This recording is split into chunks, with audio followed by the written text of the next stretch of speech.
الحمد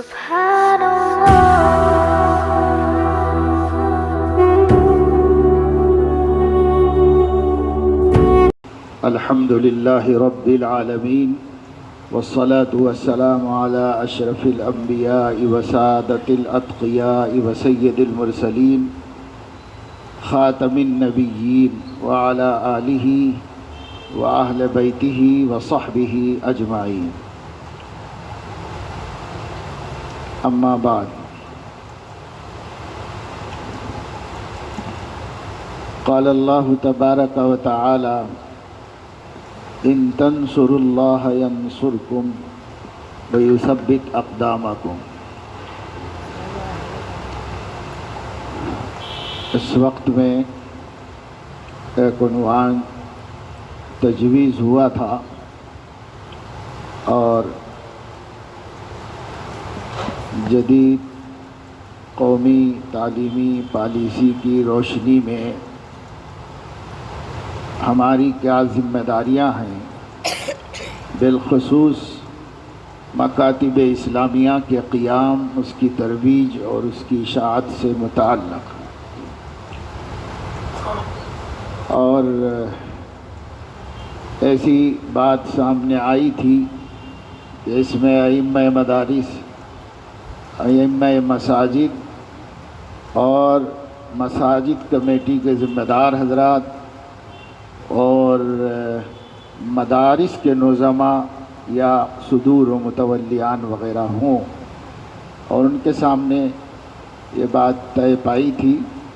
لیکن زیادہ تر خدام دین ہیں جو امامت کرتے ہیں یا مدرسوں میں پڑھاتے ہوں گے آپ حضرات. کچھ حضرات اس میں مدارس کے ذمہ دار بھی ہوں گے، مدرسہ چلاتے ہوں گے. بہرحال جو موضوع کے مخاطب ہیں وہ موجود نہیں جی. اور ویسے تو سرسری طور پر یہ بات، اس میں بہت سارے ہمارے تلامذہ بھی ہیں، بار بار سن چکے ہیں، بار بار سامنے آ چکی ہے بات. سرسری طور پر سبھی کے علم میں ہے کہ یہ وقت کا تقاضا ہے کہ ہم ملت کے دین ایمان کے تحفظ کے لیے اپنی ذمہ داریوں کو پوری ذمہ داری کے ساتھ ادا کریں. جی ہمیشہ سے ہی یہ ہماری ذمہ داری ہے کہ ہم کو بحیثیت عالم دین، حافظ قرآن، خادم دین ہونے کے، مؤذن ہوں، امام ہوں، حافظ ہوں، کسی مدرسے میں پڑھاتے ہوں، یا ماشاءاللہ بہت قابل اور لائق و فائق عالم دین ہوں، سب کی یہ ذمہ داری ہے کہ اپنے اپنے محاذوں پر اور اپنی اپنی ذمہ داریوں کو پورا کرتے ہوئے عامہ مسلمین کی فکر بھی کریں کہ اصل تو یہ امت ہے. یہ امت نہیں ہے تو ہمارے بڑے بڑے مناصب کس کام کے واسطے؟ سب کا تعلق امت سے ہے. تو اس امت کی خاطر عوامی خدمت کی ذمہ داری کو ہر خادم دین اور عالم دین محسوس کرے اور اس ذمہ داری کو ادا کرے. عوام کی خدمت ہم کیسے کر سکتے ہیں؟ عوام کی خدمت سماجی اعتبار سے ہوتی ہے، معاشی اعتبار سے ہوتی ہے. وہ کرنے والے لوگ بہت ہیں، اور وہ جن کو اللہ نے اس کا اہل بنایا ہے وہ کرتے ہیں، کر رہے ہیں لوگ. ہم لوگ کیا کر سکتے ہیں؟ ہم لوگ ملت کی دینی خدمات انجام دے سکتے ہیں. ایمان کا تحفظ کیسے کیا جائے، عورتوں میں بھی مردوں میں بھی. ملت تو مردوں کا نام نہیں ہے، ملت میں عورتیں بھی داخل ہیں، مرد بھی داخل ہیں، بڑے بھی داخل ہیں، چھوٹے بھی داخل ہیں. جو کلمہ گو ہیں ان سب کے دین کا تحفظ، ایمان کا تحفظ ہماری اپنی خصوصی ذمہ داریوں کے بعد یہ بھی ہے. مثال کے طور پہ مدرسے میں تحفیظ کا کام کر رہے ہیں، بچوں کو حافظ بنا رہے ہیں. یا شعبہ عالمیت میں کتب پڑھانے کا کام کرتے ہیں، چھوٹی کتابیں یا بڑی بڑی کتابیں صحیح پڑھاتے ہو ہم، اسی طریقے سے قاضی ہوں، امامت کرتے ہوں، خطابت کرتے ہوں، یہ سب خصوصی کام ہے، یہ بھی کرنا ہے، اور ان محاذوں کو خالی نہیں چھوڑنا ہے، اس پر بھی ہم کو قائم رہنا ہے اور یہ کام بھی کرنے ہیں۔ لیکن ان کاموں کی مصروفیت کی وجہ سے عام مسلمانوں کے دین ایمان سے ہم بے فکر ہو جائیں اور یہ سمجھیں کہ یہ ہماری ذمہ داری میں نہیں ہے یا ہم اس کے لیے اللہ کے ہاں مسئول نہیں ہیں، یہ غلط فہمی ہے۔ اسی وجہ سے خاص طور سے ہمارے علماء کرام کو، ائمہ اعظام کو، مدرسین کو، معلمین کو، خطیبوں کو، اچھے اچھے مقررین و مصنفین ہوں، یہ سب دین کے محاذ ہیں، ان سب محاذوں پہ ہمیں کام کرنا ہے۔ لیکن یہ سب کس لیے کیا جاتا ہے؟ تاکہ یہ ملت بے ایمان نہ ہو، ملحد نہ ہو، زندیق نہ ہو، گمراہ نہ ہو، فسق و فجور میں مبتلا نہ ہو۔ اسی امت کے لیے کرنا ہے، خطابت بھی امت کے لیے کرنا ہے، امامت بھی امت ہی کی کرنا ہے، پڑھانا کا کام بھی امت ہی کے لیے کرنا ہے۔ تو جس امت کے لیے ہم ان بڑی بڑی ذمہ داریوں کو ادا کر رہے ہیں اور اس کے باوجود ہمارا ان سے رابطہ نہ ہونے کی وجہ سے وہ امت گمراہ ہو رہی ہو، تو پھر ہمارے ان خصوصی منصبوں کا فائدہ کیا ہے؟ خصوصی منصبوں کا فائدہ کیا ہے اگر امت پھر بھی گمراہ ہو رہی ہو؟ اس لیے تمام علماء کرام کا عوام سے رابطہ بہت ضروری ہے۔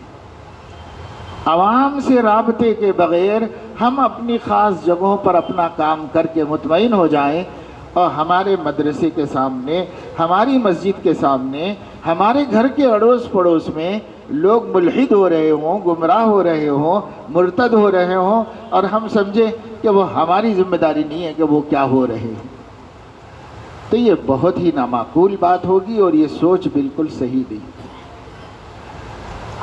ہمیں اللہ نے عالم بنایا ہی اس لیے ہے کہ ہم نبی کی طرح اپنی امت کے لیے گھلیں کھپیں، اسی کے لیے اللہ نے بنایا ہے۔ جب العلماء ورثۃ الانبیاء کہا گیا کہ علماء انبیاء کے وارث ہیں، تو وراثت میں کیا چیز ہم کو ملی ہے؟ دینار و درہم تو نہیں چھوڑتے نبی امت کا غم چھوڑ کے گئے، وہی ہماری میراث ہے، ہمارے نبی سے ہم کو ملی ہے، ان کی امت کا درد، ان کی امت کا غم۔ حضرت صلی اللہ علیہ وسلم نے ایک دن نماز پڑھائی، صحیح بخاری میں روایت ہے، آپ علماء پڑھ چکے ہیں، اور سلام پھیرتے ہی بڑی عجلت کے ساتھ اپنے گھر چلے گئے۔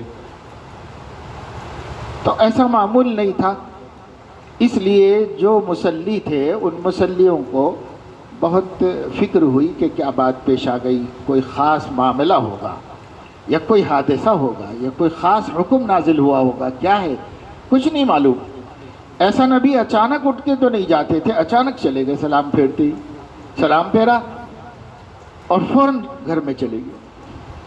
تو کوئی بھی نہیں اٹھا، فکر کی وجہ سے سب بیٹھے رہے مسجد میں۔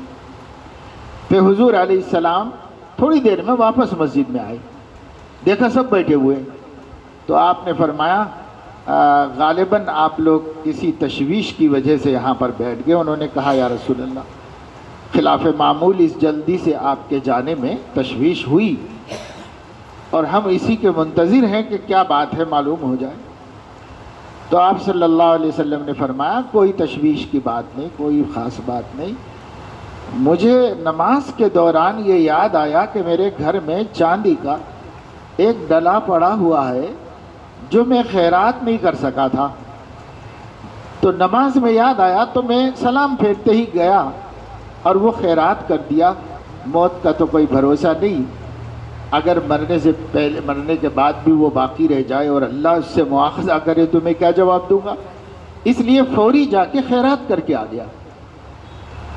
تو حضور علیہ السلام کو امت کی ذمہ داریوں کا یہ احساس تھا، اتنا احساس آپ کو تھا۔ اور صحیح بخاری میں ہی ہے کہ حضور علیہ السلام نماز پڑھانے کے لیے جا رہے تھے، جب آپ اپنے گھر سے آئے اور محراب کی طرف جا رہے ہیں، درمیان میں ایک شخص مل گئے اور انہوں نے آپ کو روک لیا اور کچھ بات کی، اقامت ہو چکی تھی، اس کے بعد آپ اس سے بات کر رہے تھے۔ آپ کو یاد ہوگا جب آپ نے پڑھا ہوگا کہ امام بخاری نے عنوان ہی قائم کیا ہے کہ کیا امام اقامت کے بعد بھی کسی سے بات کر سکتا ہے؟ یہ عنوان قائم کیا، بات کی۔ بات کیا کی؟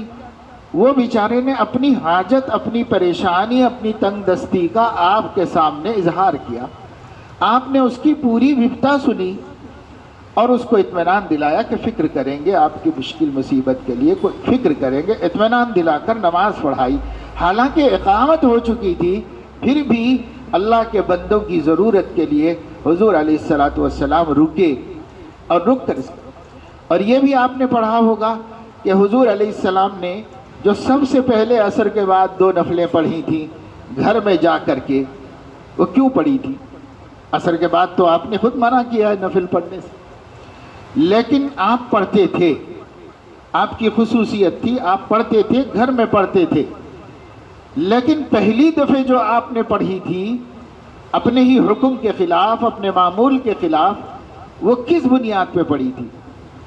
حضور علیہ السلام نے جب مال آیا تھا غنیمت کا اور وہ تقسیم کرنا تھا غربا میں، غربا جمع ہو گئے تھے، تو اللہ کے نبی صلی اللہ علیہ وسلم نے خود حضرت عائشہ رضی اللہ تعالیٰ عنہ سے یہ فرمایا کہ یہ کون سی نماز آپ نے پڑھی ہے عصر کے بعد؟ تو فرمایا میں آج ظہر کی نماز پڑھا کے لوگوں میں مال تقسیم کرنے بیٹھ گیا تھا، اتنے میں عصر کا وقت ہو گیا، میں ظہر کی بعد کی سنتیں پڑھ نہیں پایا تھا، تو اب پڑھا ہوں میں اس کو۔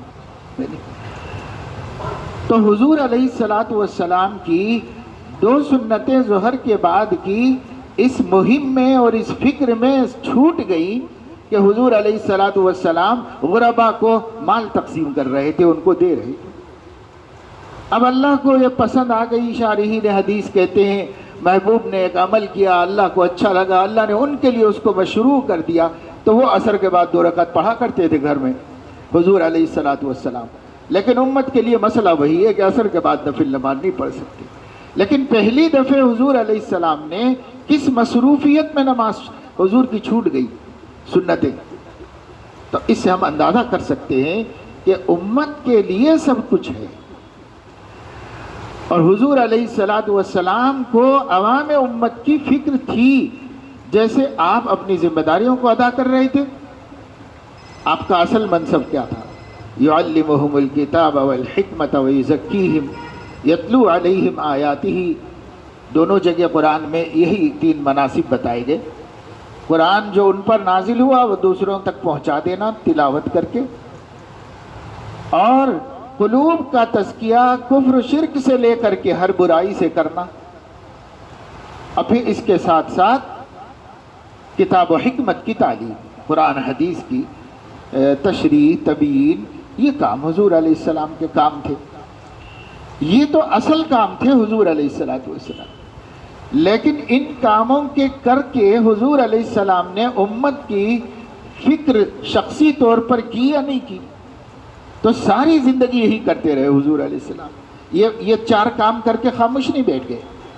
اب ہم لوگ بھی یہی کرتے ہیں، تعلیم کتاب و حکمت کرتے ہیں، کوئی اس میں مصروف ہے، کوئی اس میں مصروف ہے، کوئی تلاوت قرآن تدریس قرآن میں مصروف ہے، کوئی تشریح قرآن میں مصروف ہے۔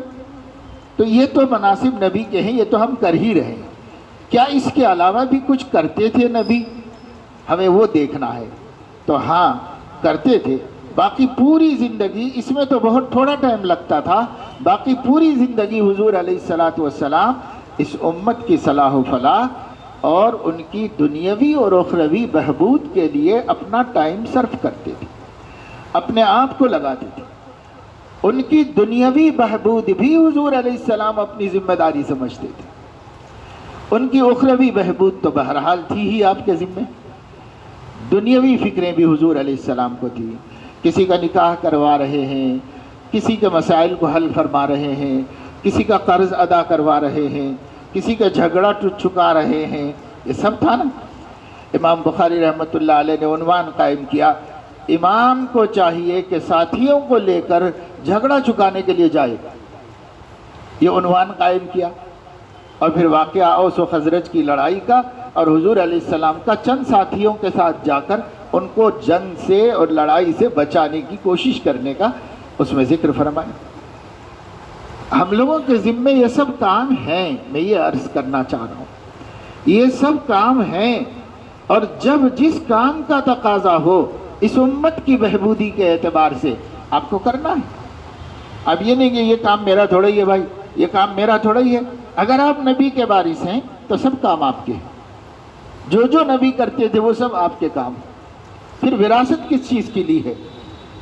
صرف سند اور ٹائٹل کے لیے وارث تو نہیں بنی، وراثت اسی کے لیے ہے، وہ غم، وہ درد جو نبی پاک صلی اللہ علیہ وسلم کے سینے مبارک میں اس امت کا تھا، اس کی فکر ہم کو ہو اور ہمارے دل میں ہو۔ اور جب یہ ہوگا تو جو حالات سامنے ہوں گے اس کے مطابق آدمی محنت کرے گا۔ ان تنصروا دین اللہ ینصرکم، اگر تم اللہ کے دین کی نصرت کرو تو اللہ تمہاری نصرت کرے گا۔ مفسرین نے اللہ کی مدد کی تو کوئی ضرورت ہے ہی نہیں، اللہ مدد کا محتاج بھی نہیں، ہم بندے کیا خاک اللہ کی مدد کریں گے؟ ہم خود اللہ کے محتاج ہیں ہر پل ہر لمحہ، تو پھر اللہ کی مدد کا کیا مطلب ہے؟ تو کہتے ہیں وہاں پر دین محذوف ہے، عباد اللہ محذوف ہے۔ اللہ کے بندوں کی مدد کرو گے، اللہ کے دین کی نصرت کرو گے، اللہ کے نبی کی نصرت کرو گے تو اللہ تعالیٰ تمہاری نصرت کرے گا اور مدد کرے گا۔ تو نصرت کیا ہے؟ ان کے دین ایمان کا تحفظ کرنا۔ سب سے بڑی چیز جو بچانے اور محفوظ رکھنے کی ہے وہ دین ہے، ایمان ہے۔ اگر یہ نہیں تو کچھ بھی نہیں۔ ایمان ہے تو چھوٹا سا چھوٹا عمل معتبر ہو جائے گا اللہ تعالیٰ کے ہاں، اور کوئی عمل نہیں ہے تو بھی مغفرت ہو سکتی ہے اگر ایمان سلامت ہے تو۔ موت کے وقت ایمان سلامت ہے تو بغیر کسی ایک عمل کے بھی بخشش ہو سکتی ہے، مغفرت ہو سکتی ہے۔ اور اگر ایمان معرض خطر میں ہو اور زندگی بھر طاعات اور نیکیاں اور ایثار اور قربانیاں اور کیا کیا لے کے جائے تو ایک بھی قبول نہیں ہوگا، سب جہنم میں جائے گا، وہ بھی جہنم میں جائے گا۔ تو اصل چیز ایمان ہے نا۔ تو سب سے زیادہ فکر امت کے سلسلے میں علماء کو، حفاظ کو، خدام دین کو جو کرنے کی ہے وہ ہے ان کے ایمان کی حفاظت کی فکر۔ ایمان سلامت ہے تو سب کچھ سلامت ہے، اور ایمان خطرے میں ہے تو پھر سب کچھ خطرے میں ہے۔ تو کیسے کریں گے ہم؟ اس وقت پوری کوشش ہو رہی ہے، پورے آپ اپنا شہر دیکھ لیں، اپنے شہر میں کتنے مسلمان ہیں جو ایمان کو جانتے ہیں؟ کتنے مسلمان ہیں کہ انہیں یہ معلوم ہو کہ ایمان ہے کیا؟ کتنی عورتیں ہیں؟ بس اس لیے کہ مسلمانوں کے فرد خاندان ہیں، اس لیے مسلمان ہیں، اسی بنیاد پہ نکاح ہو رہے ہیں، اسی بنیاد کے اوپر ان کے ہر تقاضے کو تسلیم کیا جا رہا ہے، قبول کیا جا رہا ہے۔ ورنہ اگر دیکھا جائے، کھود کے دیکھیں تو آپ کو پتہ چلے گا کہ پتہ نہیں کتنے نکاح ہیں کہ وہ ہوتے بھی نہیں، قانون کی کسوٹی پہ رکھے جائیں، کیونکہ کچھ بھی نہیں معلوم ہے کہ ایمان کیا ہے، کچھ بھی نہیں معلوم ہے کہ اللہ کی توحید کیا ہے، کچھ بھی نہیں معلوم۔ ایسی ہزاروں لاکھوں لڑکیاں ہیں جو شادی کے قابل ہو گئی، کچھ نہیں جانتی، بس فتوے کی بنیاد پر چونکہ مسلمان ہیں، مسلمان خاندان کے فرد ہیں، اس لیے نکاح منعقد ہو گیا۔ لیکن آپ تحقیق کی بنیاد پہ جائیں گے تو کیا ہے لوگوں کے پاس؟ ایمان کے بارے میں کوئی معرفت ہی نہیں کہ ہمارا ایمان کیا ہے، ہمارا دین کیا ہے، پتہ ہی نہیں۔ اگر ہم اسی طرح غافل رہے تو کیسے پتہ چلے گا؟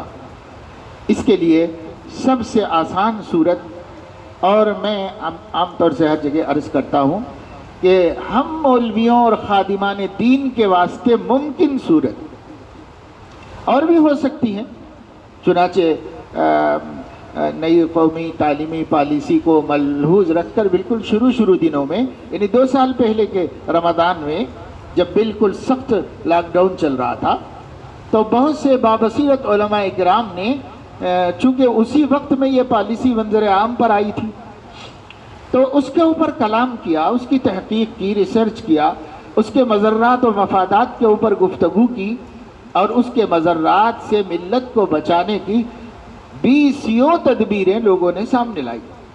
ہمارے علماء بھی ہیں اس میں شریک، اور کچھ درد مند باشعور فکر مند مسلمان بھی ہیں کہ سب یہ کرنا چاہیے، یہ کرنا چاہیے، یہ کرنا چاہیے۔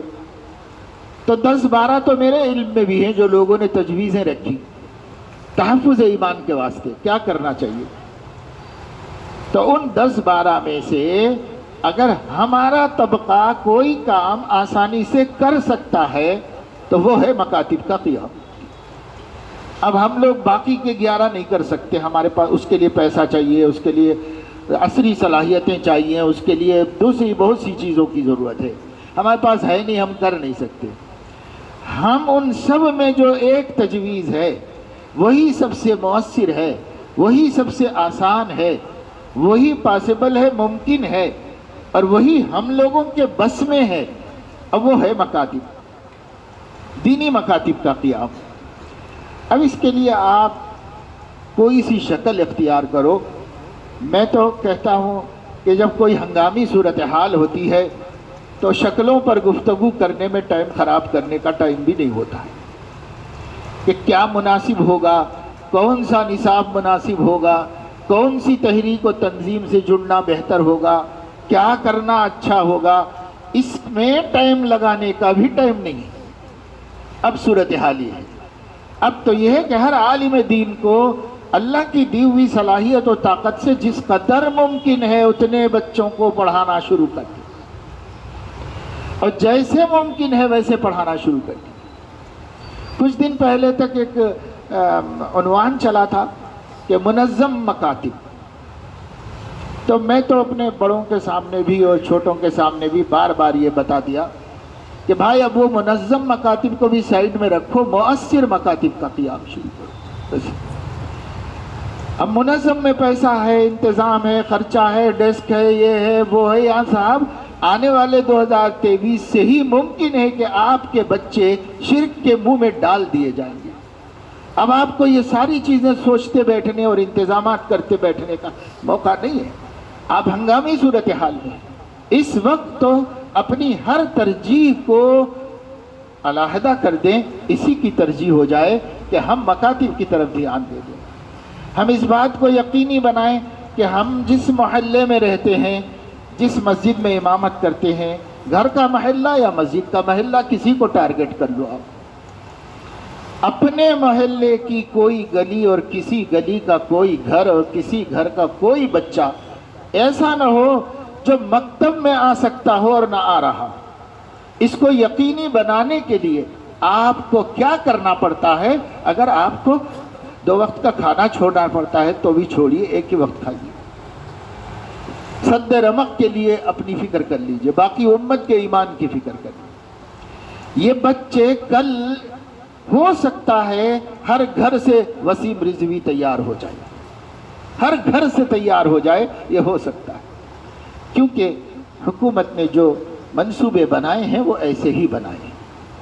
آپ آئے دن دیکھ رہے ہیں، عدالتوں کے فیصلے دیکھ رہے ہیں، سن رہے ہیں، عقلیں حیران ہیں کہ کیا اس کو فیصلہ کہا جاتا ہے؟ عدالت میں انصاف کے بجائے آرڈیننس، احکام جاری ہو رہے، بس مستند ہے میرا فرمایا ہوا، اس کے لیے کسی قانون کی پاسداری کی ضرورت ہے۔ میں جو کہہ رہا ہوں وہ فیصلہ ہے، میں جو کہہ رہا ہوں وہ عدل ہے، انصاف ہے۔ یہ صورتحال ہے اس وقت، نیچے سے لے کے اوپر تک، سپریم کورٹ تک، عدالت عظمیٰ تک بھی یہی سب ہو رہا ہے۔ تو یہ تو ایک منصوبہ بنایا گیا، آج کل 2 دن 5 دن میں نہیں بنا، 2014 سے نہیں بنا، یہ منصوبہ بنایا گیا ہے 90 برس کی پوری میعاد کے، 9 دہائیاں جنہوں نے محنت کی ہے، تدبر کے ساتھ، تفکر کے ساتھ، تواضع کے ساتھ. کوئی شہرت آر ایس ایس نے پسند نہیں کی، کوئی سرمایہ دارانہ زندگی انہوں نے پسند نہیں کی، کوئی عہدہ انہوں نے پسند نہیں کیا، حکومت میں شراکت انہوں نے پسند نہیں کی. 90 برس تک ان کی ایک ہی ترجیح رہی کہ اس ملک کو رام راجیہ یا ہندو راشٹر کیسے بنایا جا سکتا ہے. ایک ہی ان کی فکر رہی، اور اس فکر کے منظر عام پر لانے سے پہلے انہوں نے افراد کار تیار کر دیا. اب خود ان کا کہنا ہے کہ کسی عہدے پر ضرورت ہو، ایک آدمی کی ضرورت ہو، 10 لائق افراد ان کے پاس موجود ہیں. کسی بھی عہدے کے لیے جج بنانا ہو، ایک سیٹ خالی ہوئی، 100 ججز ان کے پاس ان کی ذہنیت اور ان کی فکر کے حامل تیار بیٹھے ہوئے ہیں، کسی کو بھی بٹھا سکتے ہیں. کلکٹر بنانا ہو، کمشنر بنانا ہو، IAS IPS، لاکھوں کی تعداد میں رجال کار ان کے پاس ریڈی ہیں، موجود ہیں، اور انہوں نے ان کو سیٹ کرنا شروع کر دیا. شروع نہیں کر دیا، ختم کر دیا. اب آپ اس کا مقابلہ کرنے کے لیے بیٹھ کے ابھی تک تو اپنے ہاں مشورے بھی نہیں شروع ہوئے کہ کیا مقابلہ کرنا ہے. جس سے پوچھو ہر عالم ہم ملتا ہے اور مل کے یہ کہتا ہے کہ مولانا سارے اکابر خاموش ہیں، ہم لوگ کیا کرنا ہے، ہم لوگ کیا کریں. ایک ایک خبر سے جی جل رہا ہے، ایک ایک بات سے دل دکھ رہا ہے. ہم کو ہمارا فیوچر کلاتور میں تھا تو 2-3 بڑے سنجیدہ فکر مند نوجوان علماء نے مجھ سے یہی بات کہی ہے اکیلے میں ملاقات کر کے کہ مولانا کرنا کیا ہے ہم لوگوں کو، ہم کو کچھ نہیں سمجھ میں آ رہا، ہر چیز سے مایوسی ہو رہی ہے، ہر چیز سے تکلیف ہو رہی ہے، تو ہمیں کرنا کیا چاہیے. تو کیوں کہ سب بڑے، ہمارے بڑے کیا کر رہے ہیں، ہمارے بڑوں کی ان حالات میں رہنمائی کیا ہے. ایک ہی رہنمائی سب کی زبان پہ ہے کہ مکاتب کا قیام کرو اور ایک نسل کو مرتد ہونے سے بچاؤ. میں نے بعض بڑے ذمہ دار حضرات سے بات کی شمالی ہندوستان میں کہ صاحب پہلے حکومتوں سے ملاقاتیں کی جاتی تھیں، ہماری تشویشوں کو سامنے رکھا جاتا تھا، ایک جمہوریہ ہے، ایک قانون ہے جو سارے شہریوں کے لیے یکساں ہیں، ہم اس کے حوالے سے بات کرتے تھے. اب کیوں نہیں کرتے نئی قومی تعلیمی پالیسی کے سلسلے میں. تعلم دیوبند کے مہمان خانے میں میں نے ایک بڑی ذمہ دار شخصیت سے سوال کیا تو انہوں نے جواب یہ دیا کوئی فائدہ نہیں ہے، ملنے کا اور نمائندگی کرنے کا کوئی فائدہ نہیں ہے. تو بھئی جب ان حضرات نے طے کر لیا کہ ملنا بیکار ہے، وہ اپنے ہی رستے پہ چلنے والے ہیں، ان کو ہم ان کے رستے سے ہٹا نہیں سکتے، ہم سیدھے رستے پہ لا نہیں سکتے. جب ہمارے وہ قائدین جن کے بھروسے پر ہم اپنے آپ کو بے فکر رکھتے تھے وہ کہہ رہے ہیں کوئی فائدہ نہیں ہے، تو جب کوئی فائدہ نہیں ہے تو وہ ملنے والے نہیں ہیں، ہم مل نہیں سکتے ہیں. اب حکومت اپنا کام کرتی جا رہی ہے، وہ اپنے ڈگر سے ہٹنے کو تیار نہیں ہے، وہ اپنی فکر چھوڑنے کو تیار نہیں ہے، وہ ہندوستان کو جمہوریہ ماننے کو تیار نہیں ہے، وہ ہندوستان کی تمام اقوام کو ایک نظر سے دیکھنے کے لیے تیار نہیں ہے. وہ تو اپنا ایک کام ہے، اپنا ایک منصوبہ ہے، منشور ہے، اس کو کیسے نافذ کیا جائے.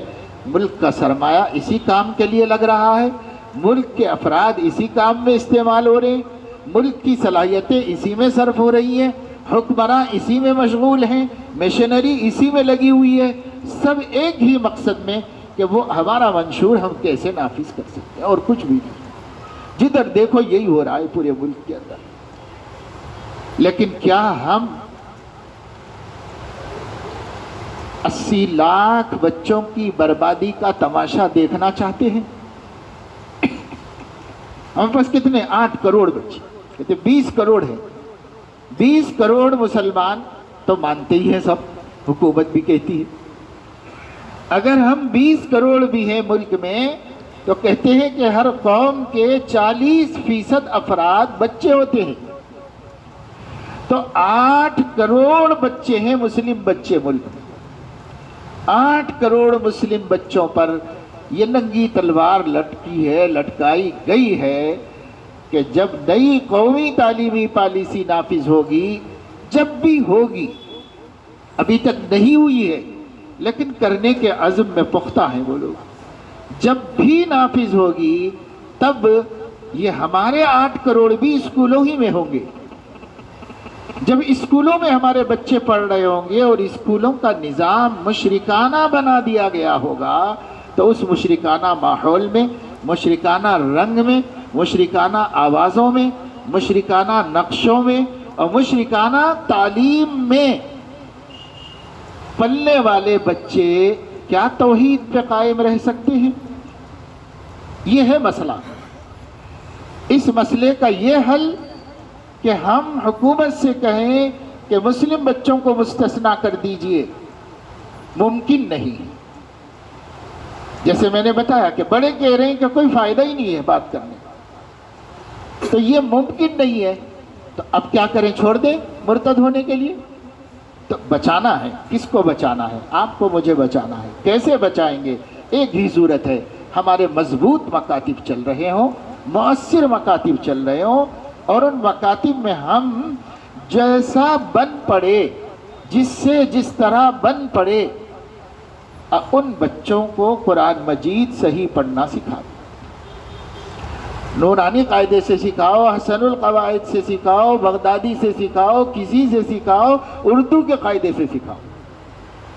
ہمیں نہیں مطلب ہے کہ آپ کس سے سکھاتے ہیں، ہم یہ چاہتے ہیں آپ کے گلی کا ہر بچہ، ہر بچی کو قرآن پڑھنا آتا ہو. کیسے پڑھانا ہے آپ جانو. اس کے لیے کوئی تنظیم ہو جاتی ہے منظم طریقے پہ کام، بہت اچھا ہے، جڑ کے کر لو تو اور اچھا. لیکن جڑنا کام کے محدود ہونے کا سبب بن رہا ہے. کام کی لامحدود ضرورت ہے اس وقت میں. کام کو محدود کرنے کا کوئی ٹائم نہیں کہ سب ایسا ہو، ایسا ہو، ایسا ہو. ہاں، ایک شرط، بچوں کا عقیدہ توحید کے مطابق سنور رہا ہو. نمبر 2، عشق مصطفیٰ ان کے دلوں میں بس رہا ہو. نمبر 3، ان کو شرعی ضروری احکامات سے واقفیت ہو رہی ہو. اور نمبر 4، اللہ کی کتاب صحیح پڑھنا آ رہا ہو. صحیح بھی وہ نہیں جو بڑے بڑے قاریوں کے نزدیک صحیح ہو، صحیح وہ جو فرض درجے کا ہے. یہ پہلا مرحلہ ہے. شوق ہوگا آگے چل کے وہ اور بھی آگے بڑھیں گے. پہلا مرحلہ حضرت تھانوی رحمۃ اللہ علیہ جمال القرآن میں فرماتے ہیں تجوید کے اپنے رسالے میں کہ قرآن مجید کو اس قدر صحیح پڑھنا جس سے نماز صحیح ہو جائے. فرض عین ہے، جیسے 5 وقت کی نماز فرض عین ہے. اتنا قرآن کو درست کرنا فرض عین ہے. اب آپ بچوں کو لے کے بیٹھیں اور ان بچوں کو قرآن مجید فرض درجے میں تجوید کے ساتھ پڑھانے میں کامیابی حاصل کر لیں. یہ بھی بڑی کامیابی. میں نے آپ کو 4 سمجھیے سبجیکٹ بتا دی. ایک یہ کہ توحید کا عقیدہ راسخ ہو جائے ان بچوں میں. یہ کسی کتاب سے نہیں ہوگا، یہ ذہن سازی اور مذاکرے سے ہوگا. آپ ایک دن ہفتے کا اس کام کے لیے مختص کر لیں کہ اس دن سبق نہیں ہوگا. اس دن ہم اپنے سب بچوں کو اطراف لے کے بیٹھیں گے جیسے آپ بیٹھے ہوئے، اور ان بچوں کو لے کے بیٹھ کے بچوں کی زبان میں، بچوں کی فہم کے مطابق قصص القرآن، قصص الانبیاء سنائیں. وہ واعظانہ نہ ہو، وہ مقررانہ نہ ہو. اس میں ہم اپنی خطابت کی جوہر کو دکھانے کے لیے نہ بیٹھے ہوں. ہم صرف ان بچوں کو مسلمان بنانے کے لیے بیٹھے، ان بچوں کے ذہن میں عقیدہ توحید کو راسخ کرنے کے لیے بیٹھے.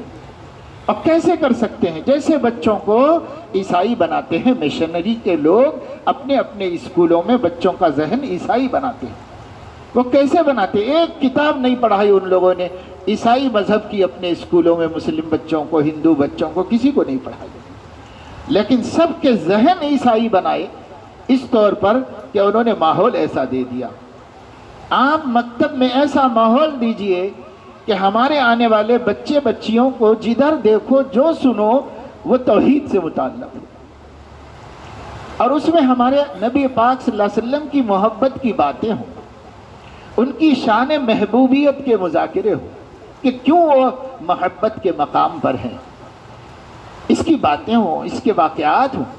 اتنے سنائیں کہ چھوٹے چھوٹے دل حضور علیہ السلام کو دیکھنے کے لیے تڑپنے لگے، حضور علیہ السلام جیسا بننے کے لیے بے چینی محسوس کرنے لگے۔ وہ اپنی ماں سے پوچھیں، اپنے باپ سے پوچھیں کہ ابو مجھے میرے نبی کہاں ملیں گے، میں ان کو کیسے دیکھوں، اور میں ان کو دیکھنا چاہتا ہوں، میں ان کو ملنا چاہتی ہوں۔ ایک ایک بچے کے دل میں اتنا عشق پیدا کر دیجیے۔ یہ نہیں پیدا کریں گے تو وہ جو لا رہے ہیں نظام قومی تعلیمی پالیسی کے نام سے، اس نظام میں وہ محبت پیدا کرنے والے ہیں اپنے معبودان باطلہ کی۔ نقشے بنوائے جائیں گے کتابوں میں مورتیوں کے، اصنام کے، جن کو ہم دیکھنا بھی توحید کے لیے مضر سمجھتے ہیں، جس کا سننا بھی توحید کے لیے مضر سمجھتے ہیں۔ آپ کے بچے قلم کاغذ لے کر کے ڈرائنگ کریں گے اور بنیں گے، یہ گنیش کی مورتی ہے، یہ ہنومان کی شکل ہے، یہ ہے۔ بنانا پڑے گا اس لیے کہ وہ سبجیکٹ وہ سلیبس میں لائی وہ رہے اور اس کو پورے ملک میں نافذ کر رہے ہیں۔ ہر اسٹیٹ لینگویج کو شامل کر سکتا ہے، باقی اس کے رنگ کو نہیں بدل سکتا، اس کے نظام کو نہیں بدل سکتا، کوئی ریاست نہیں بدل سکتی۔ ہر ریاست ریاستی زبان کو شامل کر سکتی ہے، اور وہ صرف ہندوانہ ثقافت کے نام سے اس میں شامل کر رہے ہیں۔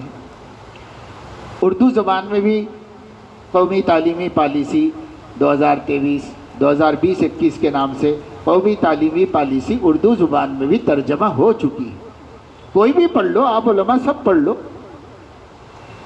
میں نے گزشتہ مہینے کے جنوری کے اشرف الجرائد میں اس کے وہ اقتباسات جس کا تعلق ہم مسلمانوں کو نقصان پہنچنے سے ہے، اتنے اس میں سے الگ منتخب کر کے اس کے اندر دارالعلوم دیوبند میں رابطہ مدارس اسلامیہ کی میٹنگ تھی، اور اس میٹنگ میں مجھے وہ پیش کرنا تھا، حکم ملا تھا حضرت محتمیم صاحب دامت برکاتہم سے، تو میں نے اس کا پورا مطالعہ کر کے اس کو آپ کے لیے آسان ہو گیا۔ آپ پورے مطالعہ سے مت کریے، سب کی کوئی ضرورت بھی نہیں ہے ہم کو، بہت سی اچھی چیزیں اس تعلیمی پالیسی میں، ایسا نہیں کہ سب خراب ہے، بہت سی اچھی چیزیں ہیں۔ 90% پالیسی اس دور کی تعلیمی پالیسی کے بنانے والوں کی نظر میں اور ملک کے ماہرین تعلیم ایجوکیشنلسٹ حضرات کے نزدیک یہ جو نئی تعلیمی پالیسی آئی ہے یہ عالمی لیول کی ہے، انٹرنیشنل لیول کی تعلیمی پالیسی ہے۔ اس میں جو سفارشات ہیں ان سفارشات سے کہا جا رہا ہے کہ ملک میں تعلیم آسان ہو جائے گی اور ملک کے ہر شہری کو پڑھنا ممکن ہو جائے گا۔ تو سب کی زبان پہ اس کی تعریف ہے۔ آپ کسی ایجوکیشنلسٹ سے بات کریں گے، وہ بولیں گے آپ لوگوں کو کیا ہے، آپ لوگ تو ہر چیز کی مخالفت کرتے ہیں، اس میں یہ اچھا ہے، یہ اچھا ہے، اتنا اچھا ہے، اتنا اچھا ہے۔ وہ لوگ نہیں ماننے کو تیار کہ کوئی خرابی ہے اس میں۔ صرف مسئلہ ہے اس ملک میں اس پالیسی سے تو آپ کو ہے اور کسی کو نہیں ہے۔ سب لوگ اچھی پڑھائی چاہتے ہیں، اچھی پڑھائی کے لیے اپنا کلچر، اپنا دین سب بیچنا پڑے تو بیچنے کو تیار ہے، لیکن ہم ایک قوم ایسی ہیں جو صرف اچھی پڑھائی ہی نہیں چاہتے بلکہ اس کے ساتھ ساتھ اپنے دین ایمان کا تحفظ بھی چاہتے ہیں۔ اور ہمارے بھی تعلیم یافتہ طبقہ، ایک بہت بڑا پڑھا لکھا طبقہ وہ ہے جن کے آرٹیکل، مضامین، بیانات یہ آ رہے ہیں کہ بھائی علماء کو ہر چیز کی مخالفت ہی سوچتی ہے، ان کی فکر مت کرو، جو بھی حکومت کر رہی ہے وہ اچھا کر رہی ہے، بھلا کر رہی ہے۔ ہماری قوم کے بھی ایسے لوگ ہیں جن کے ذہن پہلے بدلے جا چکے ہیں، جن کی فکریں اب اسلامی نہیں رہی، اس لیے ان کو توحید کے متاثر ہونے کا کوئی غم نہیں ہے۔ وہ کہتے ہیں اس میں کیا حرج ہے، حکومت کہہ رہی کلچرلی بھارتی بن جاؤ، اور کوئی مطالبہ نہیں ہے آپ سے، کلچرلی بھارتی بن جاؤ، ثقافت میں بھارتی بن جاؤ، اور باقی اپنا عقیدہ تو تمہارے دل میں رکھ لو، دکھنا نہیں۔ اب یہی تو ہے نا جو پردے پر مسئلہ اٹھایا گیا۔ ایسا تھوڑی ہے کہ انجانے میں کچھ بچوں نے جا کے ایسی شرارت کر دی ہو، یہ تو پورا منصوبہ ہے۔ عدالت میں پہنچانا بھی منصوبہ ہے، عدالت سے فیصلہ ناقابل یقین فیصلہ کرا کے پوری دنیا کے سامنے اس فیصلے کو لانا بھی عجوبے سے کم نہیں ہے، مگر منصوبے کے تحت۔ 3 سوال تھے، جج نے 3 کے جو جواب دیے، ایک بھی معقول جواب نہیں ہے کسی اعتبار سے، صرف ضد اور ہٹ دھرمی کا جواب ہے۔ کوئی بھی عام آدمی بھی سن کے کہے گا صاحب یہ تو بالکل ہٹ دھرمی کا جواب ہے۔ اور کسی چیز کا مذہب کا حصہ ہونا نہ ہونا اس مذہب کے اسکالرز بتائیں گے یا دوسرے مذہب کا جج بتائے گا۔ مگر صاحب آپ کہہ رہے ہیں کہ پردے کا حجاب کا اسلام سے کوئی خاص تعلق نہیں، ضروری تعلق نہیں۔ آپ کہہ رہے ہیں آپ نے کسی عالم سے بات کی، آپ نے کسی مسلم اسکالر سے گفتگو کی، کس سے پوچھ کے آپ نے کہا ہے؟ تو کہہ رہے ہیں آپ اس سے بڑھ کر دھاندلی، کھلی ناانصافی کیا ہو سکتی ہے؟ لیکن اب ہم کو اس سے مفر نہیں ہے، یہی ہوتا رہے گا، یہ مان کے چلنا ہے کہ یہی ہوتا رہے گا۔ آپ کو آپ کا دین اپنے رزق پر بچانا ہے، آپ کو آپ کا عقیدہ اپنے آپ کی ہمت پر بچانا ہے، اپنی محنتوں سے اپنی قوم میں بچا لینا ہے۔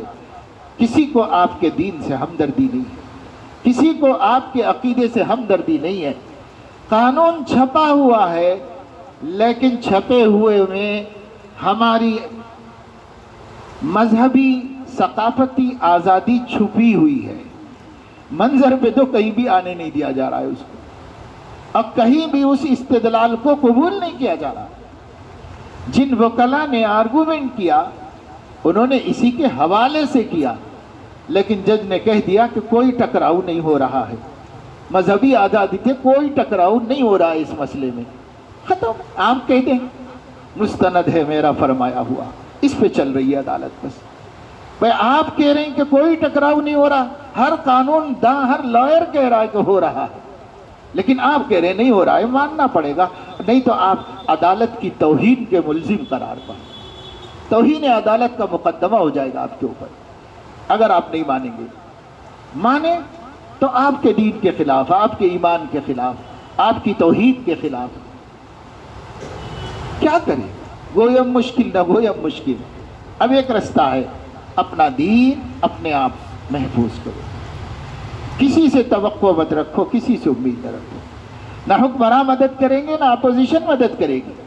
کبھی کبھی اپوزیشن بیان بازی کرتی رہتی ہے، کوئی ہمدردی مسلمانوں سے ان کو نہیں ہے، ان کو اپنا وجود زندہ رکھنا ہے۔ کچھ مخالفتیں کرتے رہنے سے وہ زندہ ہیں، ان کا وجود ہے، وہ اپنے وجود کے لیے بول رہے ہیں، مسلمانوں کے لیے کوئی ہمدردی نہیں۔ تو نہ اپوزیشن سے کوئی ہمدردی، نہ کوئی سیاسی تحریک، نہ آپ کے اندر کوئی ایسی سیاسی طاقت جس پر بھروسہ کیا جا سکے، کچھ بھی نہیں ہے۔ اب بس اللہ ہے اور ہم ہیں، ہمارا دین ہے، ہمیں اپنے اللہ کے بھروسے اپنے دین کے تحفظ کی ذمہ داری پوری کرنی ہے۔ اور یہ ذمہ داری جب ہی پوری ہو سکتی ہے جب آپ روایتی دینی خدمات کو ترک کر کے ہنگامی طور پر حالات کے تقاضے کے مطابق دینی خدمات کو انجام دیں۔ ہر کام ضروری نہیں ہے کہ ہر دور میں مفید و مؤثر اور اسی طرح پاورفل ہو جس طرح 100 برس پہلے تھا۔ ہر کام ہر دور میں ضروری نہیں ہے۔ قیامت تک کے لیے اگر کوئی کام مؤثر ہوگا مسلسل اور مستقل طور پر تو وہ ہوگا جو پیغمبر نے آپ کو دیا ہو، کتاب و سنت نے اس کی تعیین کر دی ہو تو وہ ہوگا۔